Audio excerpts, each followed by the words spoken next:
So, before I begin speaking about what I wanted to talk about today, I wanted to talk about this channel really quickly. Originally, I created this channel way back in the day for creepypasta narration, but that's not really an interesting idea for me anymore. I may grab a random story occasionally to read and discuss, but mostly this channel will be for me to talk about whatever I feel like talking about. Most of the time, that will lean towards the strange and unusual, because, like Lydia says, I myself am strange and unusual. The other part of doing this is to help me practice speaking more clearly. I have a habit of speaking too fast and not clearly, so I'm working to train myself out of that. If anything I say comes across as unnatural, it's probably because I'm making an effort to sound clear. Now, on to what I wanted to talk about.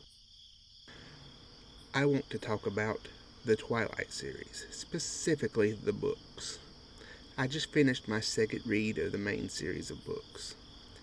The original time that I read these was back in high school during a time in my life that wasn't so great, when a girl that I was in library class with suggested the books to me. There were only two out then. A while back, I saw a clip of one of the movies on Instagram, and I wondered if maybe my state of mind at the time colored my interpretation and opinions of the books a little. With a push from a wonderful friend of mine on Instagram and Twitch, Princess Gothic Bean, I started my second read through of the books that I just finished. I'm not going to break the series down book by book here, as I've already discussed them with Princess. What I'm going to do is talk about my thoughts on the series as a whole. The main characters, if my opinion on anything has changed between the reads, and I also have a list of discussion questions that I suspect was made by a teacher at some point, and I'll get to those in the end. The first thing I want to talk about, though, is I am a big fan of monsters in general, and vampires are one that I especially love. I remember being a child and watching Buffy alongside my dad and becoming obsessed with Angel, who to this day is still my favorite vampire. I loved 30 Days of Night the first time I saw it, and I loved the comic the first time I read it. And I think 30 Days of Night is probably the best depiction of vampires as true monsters that I've ever seen.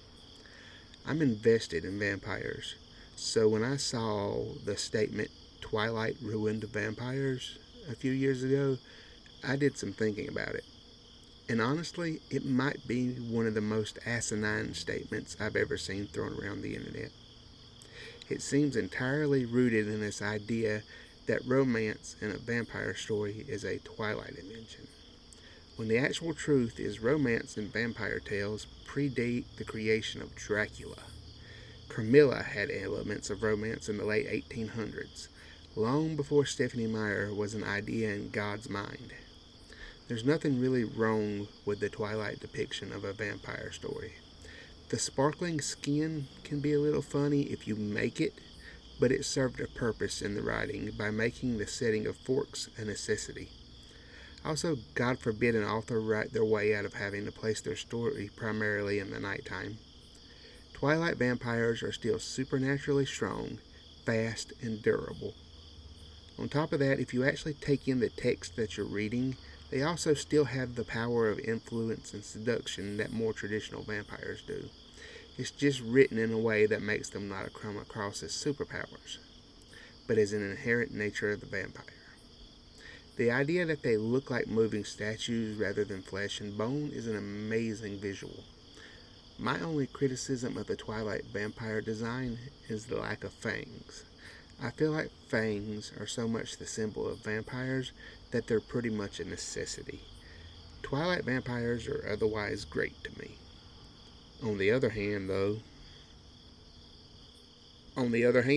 we have the Twilight werewolf, and I will tell you right now, I am not a fan.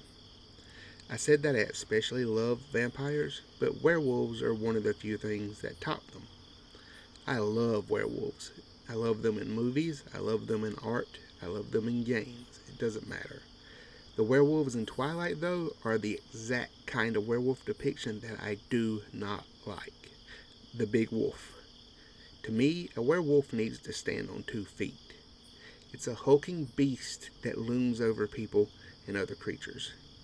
I appreciate that in the end it said that the pack aren't actually werewolves and instead are shapeshifters, because shapeshifters fit into native mythology a little better, but for the entirety of these books before that bit, they were called werewolves. So to everybody that experienced Twilight, that's what they are. That's what they think of when they think of a Twilight werewolf. A big wolf. That's just an opinion on creature design, though. The real problem with the wolves is their implications around the Quileute people and the way Stephanie represented their culture. I may not look like it, being deathly pale to the point I've been called a vampire a few times in my life, but I am of native descent. Not Quileute, but still native. I've always enjoyed seeing native people in media. It could be books, movies, athletics, whatever. It's nice to see native people. That's why I think none of this originally occurred to me when I read through the books as a teenager. I was just happy to see native characters in a role. But now I see problems. From what I've read, it seems that Stephanie didn't do any kind of real interpretation of the Quileute people's actual beliefs, and just wholesale made up a belief system for a real group of people, which is really, really disrespectful. On top of that, we have the pack behavior of the wolves, which comes across as a little dehumanizing, and when native people have a history of unfairly being depicted as inhuman savages, that's something you need to be really, really careful about.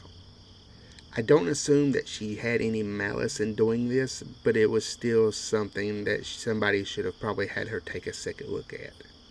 Now I'm going to get into the characters, and we'll start with the main one. What can I say about Bella? The friend I mentioned earlier once said something along the lines of that she believed Bella was the best example of the hero's journey through a female character. I can't say that I agree with that, but on the other end of the spectrum, we have people that call Bella a Mary Sue, and I can't agree with that either. I do see the hero's journey in her story. She started out in Forks as a normal girl, and through a series of events and challenges, she ends up in Forks changed into something greater than she was before. My main problem with that, though, is for a lot of the series, Bella seems very passive and is just being pulled along for the ride, metaphorically and physically riding on the back of Edward and Alice.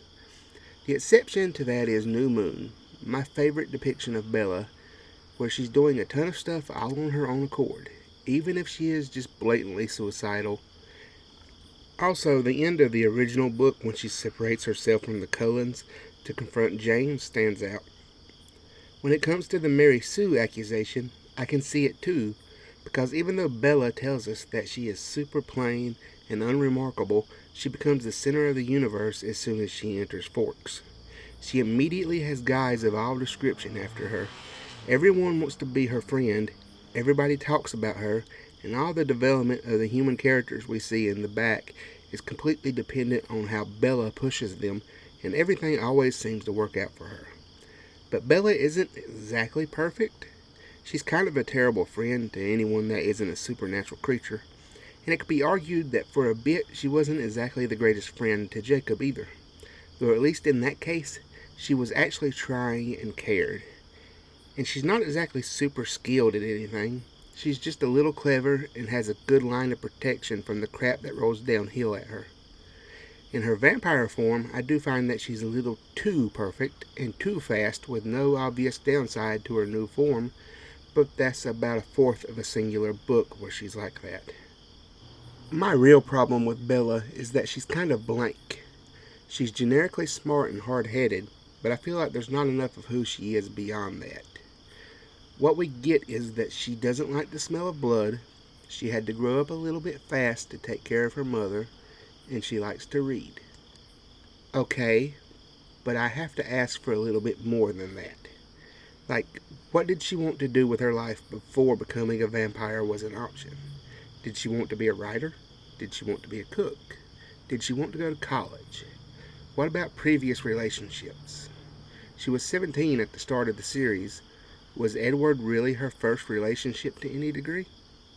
I understand that Stephanie probably wanted to keep Bella a little bit blank so that the female readers could more easily place themselves in her place and go along for the ride without anything that didn't suit them breaking the fantasy, but I personally just don't care for that. This may be one point that comes down to me being a man, though, so I'm not really looking to put myself in Bella's role. Next up, though, we have a character I can actually see myself in. I'm going to mostly put the pack stuff to the side and just talk about Jacob, the person, as a character. My thoughts on him are a little bit complicated. Out of the three main characters, I guess I would have to say he's my favorite, but that's kind of a win by fault of just not losing. Early on in the series, I really liked Jacob and who I thought he was as a person. I felt like I could understand him more than Edward or Bella based on some similarities I could see to myself in his relationship with Bella. In that first stretch, I enjoyed that he was kind, carefree but not to a dangerous extent, and genuinely cared about his friends. I originally noted that I liked how open he was with his feelings for Bella, but not really pushy about it, thinking on the scene of them holding hands at the movie theater.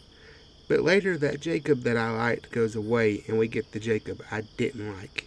He becomes aggressive and pretty much sexually assaults his best friend, the person he's supposed to care about more than anything in the world, and then he later manipulates her with threatened suicide to get his hands on her again. It's just really gross, and I don't think anything in the books made me as uncomfortable as the description of Bella shutting down and going limp when she couldn't get him off of her. After all that, in the final book, when we're able to get back into his head, he does swing back around to him being likable and understandable again, but that stretch in the middle was not great, and it really leaves a stain on the character. It makes me feel weird for seeing myself in him at all. I also really don't care for the resolution of his feelings for Bella, where it all moves on to her daughter because of wolf stuff.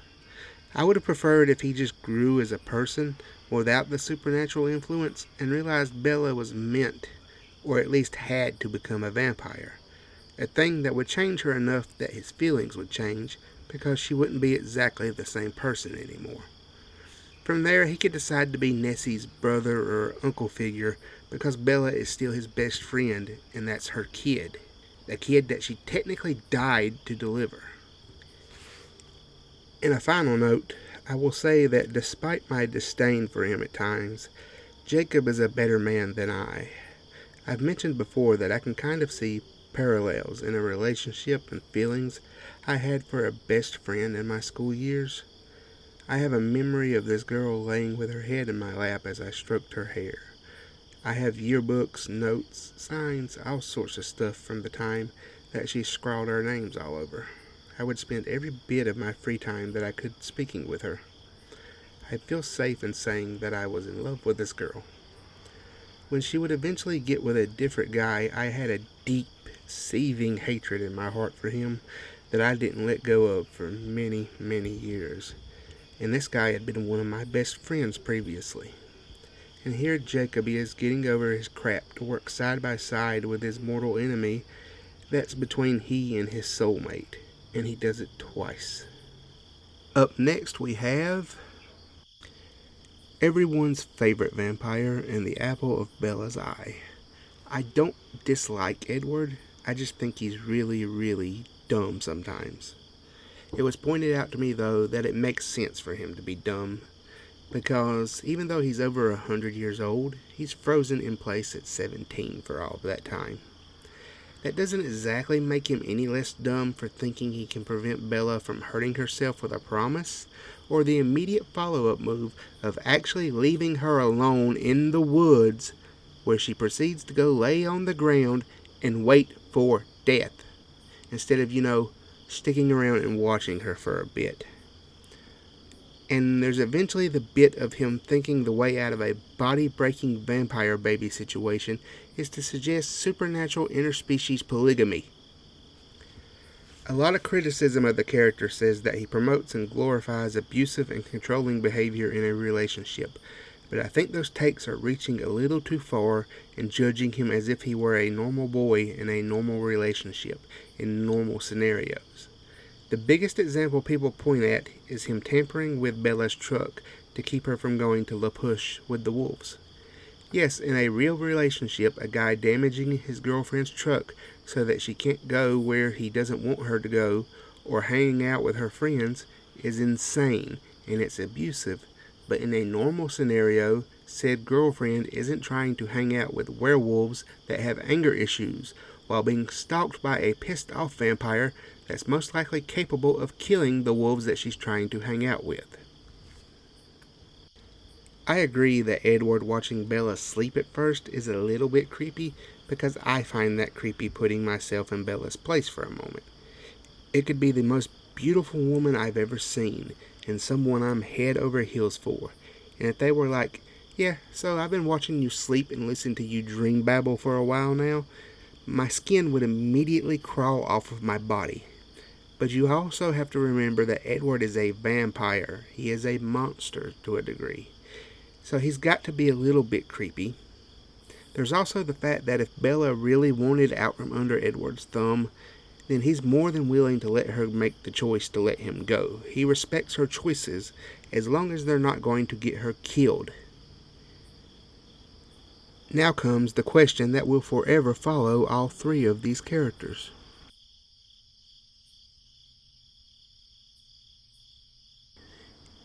In my mind, Jacob and Bella were meant to be together. The path set out by the universe was that Bella would come to Forks, reconnect with Jacob, fall in love, and live a happy human life with him for the rest of her days. It's just that Edward unexpectedly got in the way and Bella's set path diverted.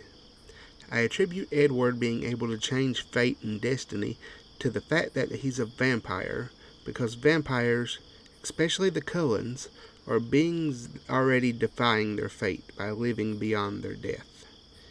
The universe, destiny, God, however you want to put it, doesn't account for them, and they end up in places they were never meant to be, inadvertently altering things that were meant to be. Does that mean that I'm Team Jacob? Well, no. As I've said earlier, some of Jacob's behavior towards Bella makes me extremely uncomfortable, to the point that I have trouble fully pulling for him. I think my view of the triangle can go a little ways toward making his actions a little more not justified, but comprehensible. He's fighting for and following the path that was meant to be from his side, following a destined draw to Bella because Edward diverts her path, not his. It still makes him hard to support, though. Does that put me on Team Edward by default? I don't want to say that either, because I don't think I ever really found myself rooting for their relationship. I don't hate Edward or anything, but in my interpretation, he's kind of an interloper, impeding upon an innocent girl's destiny because he wasn't strong enough to not be selfish and indulge in an attraction he thought was wrong from the very start. It feels like an impossible choice for me to make. I lean Jacob, but I can't commit to that ship, and I can't go the other way either. So to that end, I choose Team Alice. Alice is my favorite vampire in the series by far, with her attitude, personality, and style all making her appeal to me. She never frustrates me the way Edward does. If we're putting Jacob to the side as Bella's soulmate rather than friend, then Alice is Bella's best friend in this series, and she clearly loves Bella without the romantic implications because she already has Jasper for that. I wish there was a book of just human Bella and Alice on a secret adventure away from everybody else. Maybe Jasper could tag along, but no Edward, no Jacob. So, I get that Twilight is a young adult series targeted towards teen girls. I'm familiar with young adult books because a good chunk of my favorite books are also young adult books. I'm not saying that the books need to be gory and horrifying at all times, but I feel like there are points in the books that really just need something more. one real moment of horror to truly instill fear in the idea of being so close to vampires. It almost gets there at times, but it dances around it a lot. Bella has this idea of Edward as an angel in her mind, and it's never really challenged by anything that's actually from him. There's an interview with the creator and writer of Dragon Ball, Akira Toriyama, where he was asked why he time skips over every romance he sets up, and he said something along the lines of, "I'm really bad with romantic stories, so I don't do them." And I get that Stephanie Meyer probably has a similar thought when it comes to writing scary things, but I think when you're crafting a story with creatures of the night that have horrified people for centuries, then you have to do something. The moment that sticks out for me is after the first meeting with the Volturi, where Bella, Edward, and Alice are leaving as people are being brought in for feeding. I'm not saying we need to see a bloodbath like 30 Days of Night or anything, but I would say the description of just hearing it would have been enough if it was a little bit more intense and a little bit more descriptive. Another one that comes to mind is when Edward saves Bella in Port Angeles. He swoops in, lets her in the car, and they run while Edward muses about what he wanted to do. This is another missed opportunity for Bella to see and get a glimpse at something that could show her the monstrous side of being a vampire. Edward wouldn't need to be ripping throats or snapping necks or anything like that. But imagine this. Edward pushed her down in the car and told her to stay down while he took care of things. And in a flash, she's gone, and she starts hearing yells and thuds and snapping. She peers up over the edge of the window finally and sees Edward standing there, clearly not breathing, inhumanly still, while all these guys that menaced her are on the ground hurt, maybe a broken arm or two, nothing super explicit. She sees that Edward is staring at one of the men who's bleeding from his head, and it is the most intense, unsettling stare she's ever seen. She calls out to him once, twice, maybe 3 times, and he eventually looks over at her before he walks back and gets into the car, and they leave. This would give Bella a chance to feel just a real bit of fear at what Edward specifically is, which I believe would make her choice to stay with him and eventually be like him feel like a stronger and more purposeful action on her part because she has the whole picture. My personal ranking of the books has changed a lot. I believe originally New Moon was my favorite simply because of the heavy presence of Native American characters in that book. Even now, with the problems I have with the series' treatment of natives, it still sits near the top because it's my favorite version of Bella in any of the books. She feels a lot more in control of herself and her actions. I don't know why I favored Twilight so heavily, because I have a big problem with the characters of Bella and Edward in that book now, because they don't feel like they have any agency or control over themselves. I can practically see Stephanie Meyer's hands puppeting them around like action figures. I think Eclipse and Breaking Dawn being so low on my original ranking was down to my mental state at the time not being the greatest. I think I would have disliked any book I read at the time. In my current read-through, I'm a big fan of how much is actually happening in both of those books. They both have a lot more action going on. Eclipse edges out New Moon, even though it is the height of Jacob being gross, because I love the newborn vampire army plot. That plot is probably the closest the series gets to the horror of vampires. Vampires have always been popular, so it's no shock that a vampire book would catch on. I think a lot of the Twilight original fan base was in that age sweet spot where they could remember their parents watching Buffy the Vampire Slayer every week, when they themselves weren't old enough to watch it, and by the time they were, it was off the air, so their brains were primed for a piece of vampire media. Once that original fan base got their teeth into it and started spreading it, it was bound to get big. Especially with it being aimed at the teen girl crowd, who really seemed to be into the supernatural creature who falls in love with the plain high school girl idea. I remember Inuyasha being massive at that time with the same crowd, even with girls who weren't into anime. It's absolutely the vampire element. I wouldn't read it without that. It'd be like reading 50 Shades of Grey, and no, I refuse. I think the vampire and supernatural element being such a selling point for me is why I get so hung up on the lack of horror in these particular vampires. I'm not at all opposed to romance in a story, especially considering what my favorite movie is. I just feel I need a little more darkness in a tale of vampires.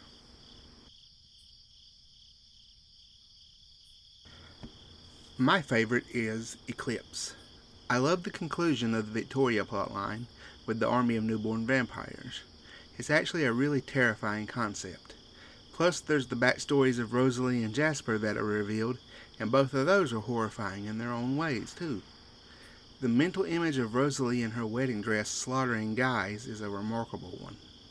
And then there's Jasper's involvement in the Southern Vampire Wars, which is such an interesting idea that it could honestly carry its own book. My least favorite is absolutely the original book.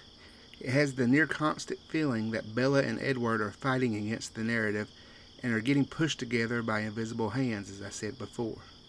I feel like with this original book, Stephanie was indulging in a fantasy more than she was trying to write a story.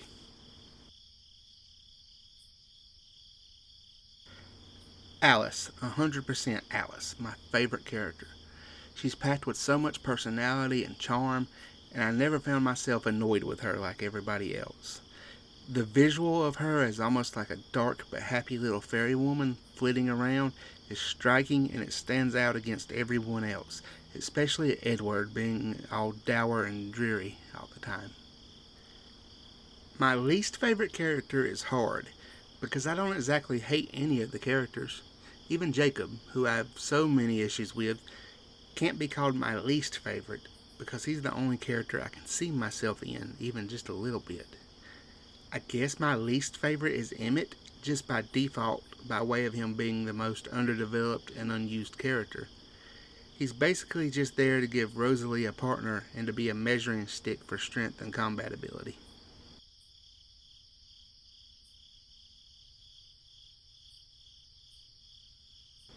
There's a billion things that you can say about what a vampire is and what a vampire isn't, as pretty much every adaptation plays with their own set of rules. I could explain what a vampire was originally and compare that to Twilight, but that's not really fair because 99% of vampire media clashes with that just as hard as Twilight does. There was a quote I once heard that was something like, "There's no rules. A vampire can be anything you want them to be because they're not real." I don't know if I agree with that because I feel like we have to hold on to certain defining traits of types of creatures because if they're not real, so why the hell not, is the defining rule, then we might as well have one unified boogeyman monster to use across all media and in all stories. Off of the top of my head, the way that Twilight vampires align with the popular depiction is that they are pale, that they are the dead that walk, that they drink blood due to a craving, that they have enhanced physical capabilities beyond the limits of humans, that they are seductive, and that they are near immortal. As far as the differences go, they don't burn in the sun, they aren't inherently evil, driving an object through their heart doesn't kill them, or at least the book never says it does, they don't have fangs, they have reflections, they can be photographed, and they don't have to be invited into a home to enter it. Nor are they harmed by religious objects of faith. Out of all these differences, really the only one that bothers me at all to any real degree is the fangs. I know they were most likely left out so that the vampires can blend in better, but I feel like fangs are the single most defining trait of a vampire outside of them drinking blood. I feel like they should always be included. If you need to make them easier to hide, you can just always have them retract.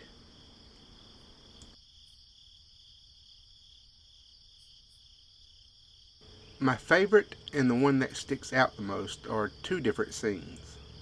My favorite scene is probably the car ride back from Port Angeles, where Bella is puzzling out what exactly Edward is.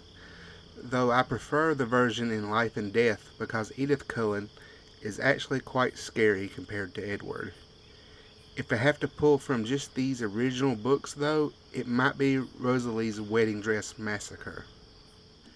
The meadow scene sticks in my head the most, though, and that's probably because while I felt it just went on a little bit too long, it is also really striking, and it's a scene that the books come back to repeatedly, which is actually something I kind of don't like about it.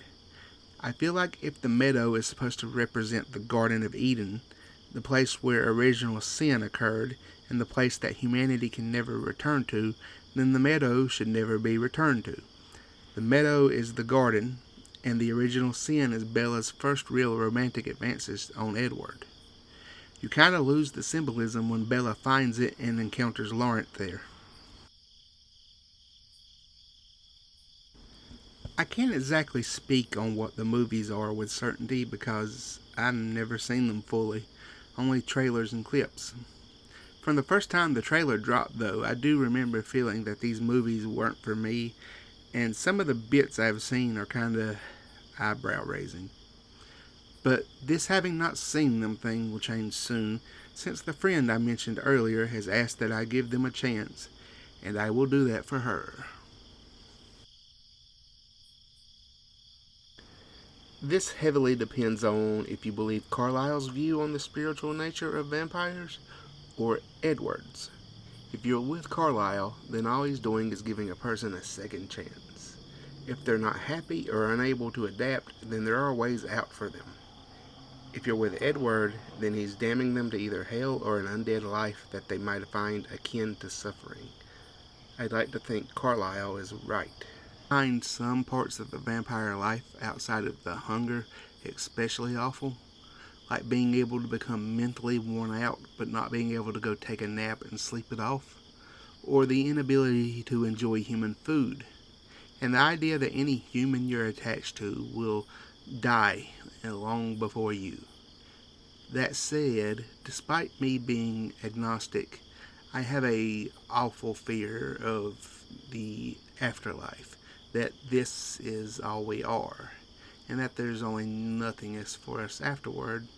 So ultimately, I think I would want it, though probably not as badly as Bella, or at the very least, not for the same reasons.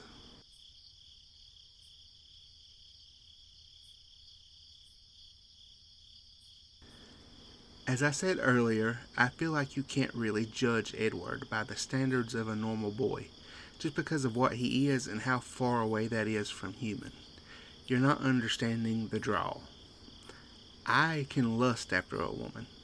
I can yearn for a woman. I can be so into a woman that simply her presence makes me feel content. But I'll never be so drawn to a woman that I consider killing a room of people just to get to her. There's a pull on Edward beyond attraction that he has to fight against that people like us can't comprehend. That said, I will repeat that the idea of someone watching me sleep sends chills up and down my spine. It doesn't matter a single little bit what they look like or who they are. I don't like that.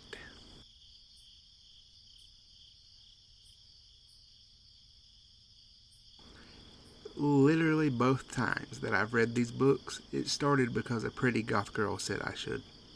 If I am anything, I am a man of habit.